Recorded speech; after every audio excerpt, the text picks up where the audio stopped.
बिस्मिल्लाहिर्रहमानिर्रहीम। अस्सलाम वालेकुम नाजरीन, तारीख की दुनिया में खुश आमदीद। नाज़रीन, पाकिस्तान इंटरनेशनल एयरलाइन PIA के सुनहरे दिन वो दौर थे जब ये इदारा दुनिया भर में पाकिस्तान की शान और कौमी पहचान के तौर पर जाना जाता था। 1950 और 1960 की दहाई में PIA ने आलमी सतह पर अपनी उम्दा सर्विसेज, जदीद तैयारों और माहिर अमले की वजह से शोहरत हासिल की। PIA की कामयाबी की एक बड़ी वजह इसका जदीद और आरामदा तैयारा था। नाज़रीन, उस वक्त के जदीद तैयारों जैसे कि बोइंग 707 और बोइंग 747 ने PIA को आलमी फ़िज़ाई रास्तों पर अपनी मुनफरिद शनाख्त बनाने का मौका दिया। नाज़रीन, उस दौर में PIA की परवाज़ें लंदन, न्यूयॉर्क, सऊदी अरेबिया और दीगर अहम बैनुल-अक़वामी मकामात पर पहुँचती थीं। PIA के हवाई जहाज़ में मुसाफिरों के लिए बेमिसाल आराम और बेहतरीन सर्विसेज पेश की जाती थीं। PIA के अमले की महारत और खुश अखलाकी भी सबसे ज़्यादा अहम किरदार अदा कर रही थी और इनके ध्यान से किए गए हर काम ने एयरलाइन की शोहरत में इजाफा किया। इसके अलावा PIA ने पाकिस्तानी सकाफत और रवायात को भी आलमी सतह पर फ़रोग देने में अहम किरदार अदा किया है। नाज़रीन, ये वो दौर था जब PIA की परवाज़ों में पाकिस्तान को अपने वतन की अजमत का एहसास होता था और गैर मुल्की मुसाफिर भी इसकी सर्विसेज की तारीफ करते थे।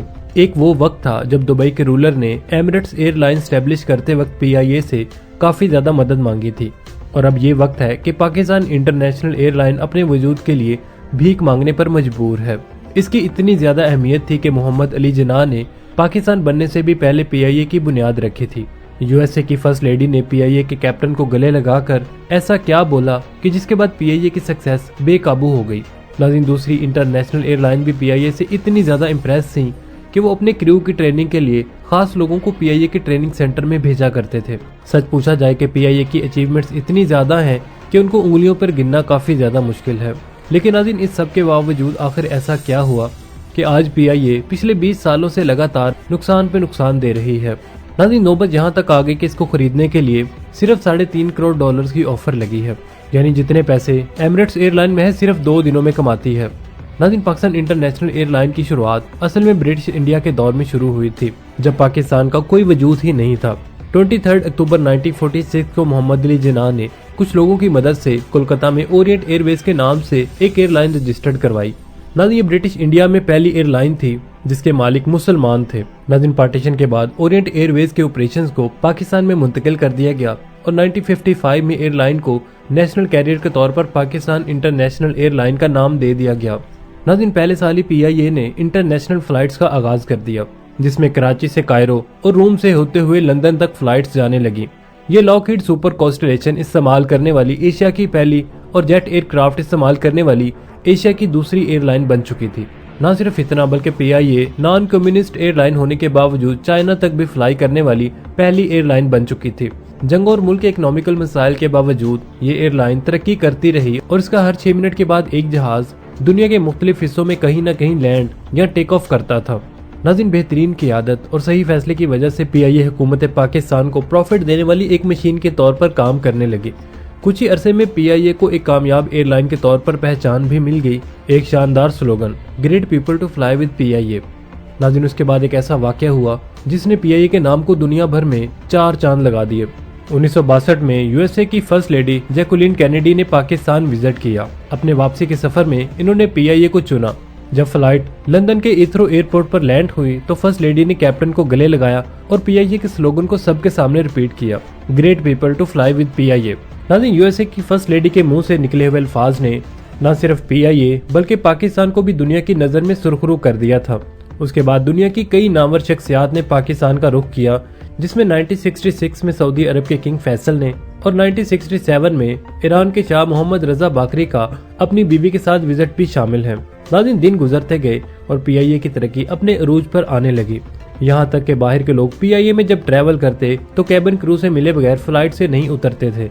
एयर होस्टेस की बात की जाए तो PIA के पास ऐसी एयर होस्टेस थी जो हॉलीवुड स्टार से कम नहीं थी। खासकर मिस मोमी गुल दुरानी के चेहरे को आज भी एविएशन के तारीखी चेहरों में से एक माना जाता है। नाज़रीन, PIA की फ्लाइट के मेंबर्स किसी फिल्म स्टार से कम नहीं लगती थी, जो इंटरनेशनल एयरपोर्ट्स और लॉबीज में लोगों की तवज्जो का मरकज बन जाते थे। ये सब बड़े लिखे खूबसूरत तरह से ग्रूम्ड और प्रोफेशनल ट्रेंड थे जो PIA का एक शानदार इमेज पेश करते थे। यहाँ तक एक मरतबा पिरामिड के करीब एक 5 स्टार होटल के जनरल मैनेजर ने खास रिक्वेस्ट की कि PIA के केबिन क्रू को उनके होटल मीना हाउस में शिफ्ट किया जाए। ताकि उनके होटल में भी ग्लैमर्स आ सकें। थोड़े अरसे बाद Air India, Singapore Airlines, Thai Airways International और मलेशियन एयरलाइंस ने भी पीआईए को फॉलो किया और अपने यूनिफॉर्म में नेशनल टच लेकर आए। नाज़रीन, इस तरह पीआईए एशिया की एविएशन इंडस्ट्री में एक ट्रेंड सेटलर बन चुकी थी, क्योंकि दूसरी एयरलाइंस अब इसको कॉपी कर रही थी। पीआईए की अचीवमेंट्स इतनी ज्यादा है कि उनको उंगलियों पर गिनना काफी ज्यादा मुश्किल है। पीआईए वो पहली एयरलाइन रही है जिसने बोइंग जेट्स को एशिया में इंट्रोड्यूस करवाया था। नॉन कम्युनिस्ट होने के बावजूद चाइना में लैंड किया, चाइना तक जाने का दूसरा रूट इस्तेमाल किया जो कि कराकोरम रेंज के ऊपर से होकर जाता है। पहली बार ऑटो टिकटिंग सिस्टम भी पीआईए ने ही मुतारफ करवाया था।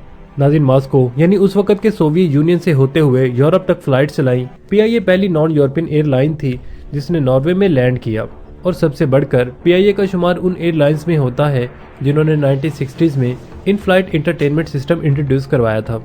नाज़रीन, पीआईए का गोल्डन दौर था जब कराची को पीआईए का हब समझा जाता था। नाज़रीन, उस वक्त पीआईए ने कराची में ग्राउंड ट्रेनिंग के लिए एक ट्रेनिंग सेंटर भी बनाया था, जहां न सिर्फ पीआईए बल्कि काफी वेस्टर्न एयरलाइंस के क्रू पीआईए से ट्रेनिंग लेने के लिए आते थे। पर नाज़रीन, पीआईए की शान और शौकत के ये दिन अनकरीब ढलने वाले थे। इस वक्त पीआईए के एमडी एक एक्सपीरियंस एविएशन के एक्सपर्ट इरफान अहमद थे। उन्होंने अपनी सलाहियत से पीआईए का नाम रोशन करने में कोई कसर नहीं छोड़ी थी। अभी तक पीआईए की मैनेजमेंट एक्सपीरियंस लोगों के हाथ में थी, लेकिन 1971 में पीआईए की management Air Vice Marshal Zafar Chaudhry के हाथों में सौंपकर उन्हें एयरलाइन का एमडी बना दिया गया। ये काम किसी और ने नहीं बल्कि उस वक्त के chief marshal law administrator general Yahya Khan ने किया था। पीआईए के एमडी का ओहदा संभाले अभी Air Vice Marshal Zafar Chaudhry को कुछ महीने ही गुजरे थे कि उन्होंने पीआईए के आधे से ज्यादा एम्प्लॉइज को निकाल दिया और कई जहाज सेल कर दिए। बेशक ये कदम 1971 की इंडो पाक वार के बाद मुल्क को गहरे नुकसान से निकालने के लिए उठाया गया था, पर यही फैसला पीआईए के लिए आने वाले सालों में एक के बाद एक चैलेंजेस का सामना शुरू कर बैठा। वो स्टाफ जिनको निकाला गया था वो पीआईए के हार्डकोर वर्कर्स थे, जिनके खून पसीने की मेहनत ने पीआईए एयरलाइंस को इस मुकाम तक पहुंचाया था।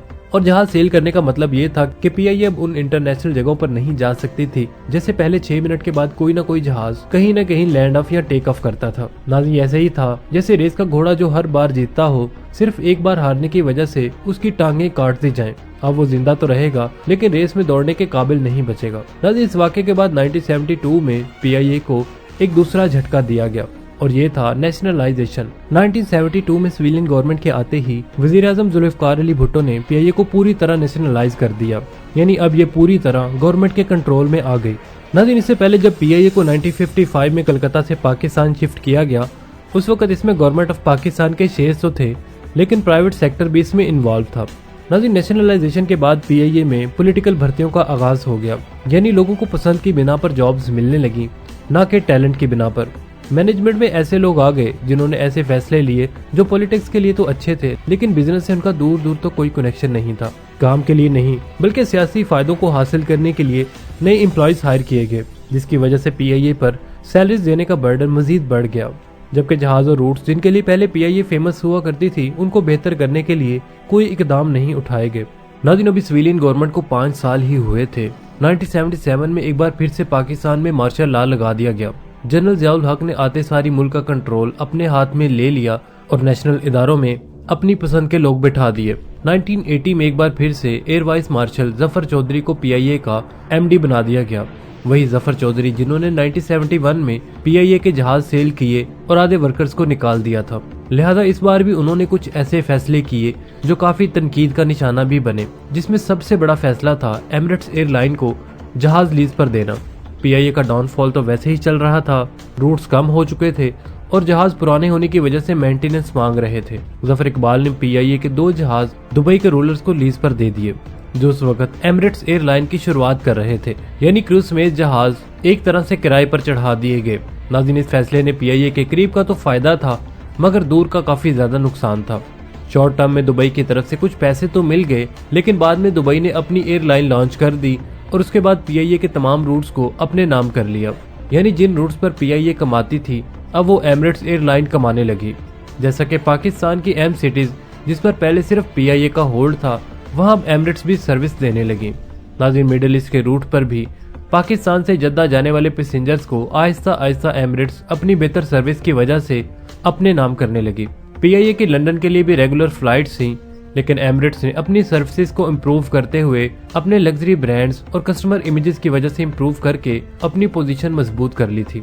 नाज़रीन, पहले वेस्ट से ईस्ट तक यानी एशिया तक जाने वाली तमाम फ्लाइट्स कराची में स्टॉप ओवर करती थी और वहां से PIA के कनेक्टिंग फ्लाइट के जरिए पैसेंजर चाइना, जापान और सिंगापुर जैसी कंट्रीज तक जाते थे। लेकिन क्योंकि इन रूट्स पर अब एमिरेट्स भी ऑपरेट करने लगी, जिसकी वजह से ज्यादातर पैसेंजर्स कराची की बजाय दुबई के स्टॉप ओवर को चुनने लगे, जहां से एमिरेट्स एयरलाइन के जरिए वो एशियन कंट्रीज तक जाते थे। नाज़रीन, देखते ही देखते एमिरेट्स ने न्यूयॉर्क और ऑस्ट्रेलिया तक भी फ्लाइट्स लॉन्च करके PIA से सारी फ्लाइट्स छीन ली।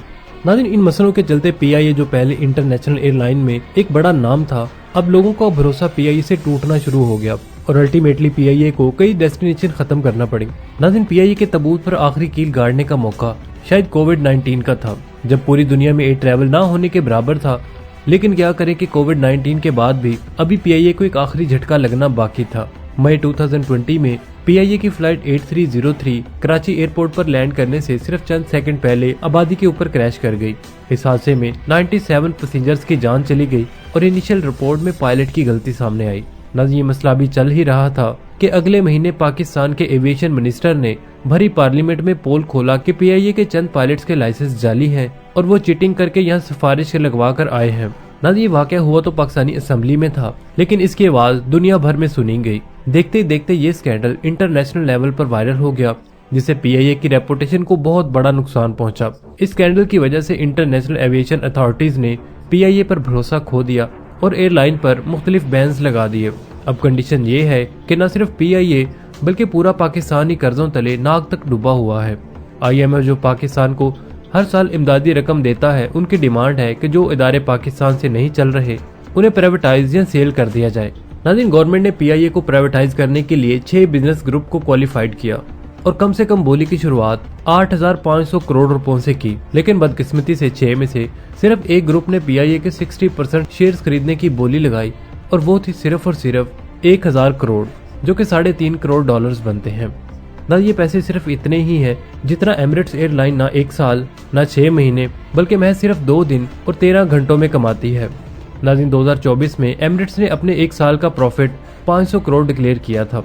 नाज़रीन, वही एमिरेट्स एयरलाइन जिसको लॉन्च करने में PIA की बहुत बड़ी मेहनत शामिल थी।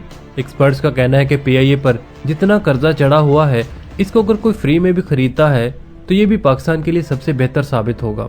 नाज़रीन, उम्मीद है आपको हमारी आज की ये वीडियो पसंद आई होगी। अगर वीडियो पसंद आई तो उसे लाइक और शेयर करने के साथ साथ कमेंट सेक्शन में हमें जरूर बताएं कि PIA को तबाह करने में सबसे बड़ी गलती किसकी है। मिलते हैं नेक्स्ट वीडियो के साथ, तब तक के लिए हमें इजाजत दीजिए। अल्लाह निगहबान।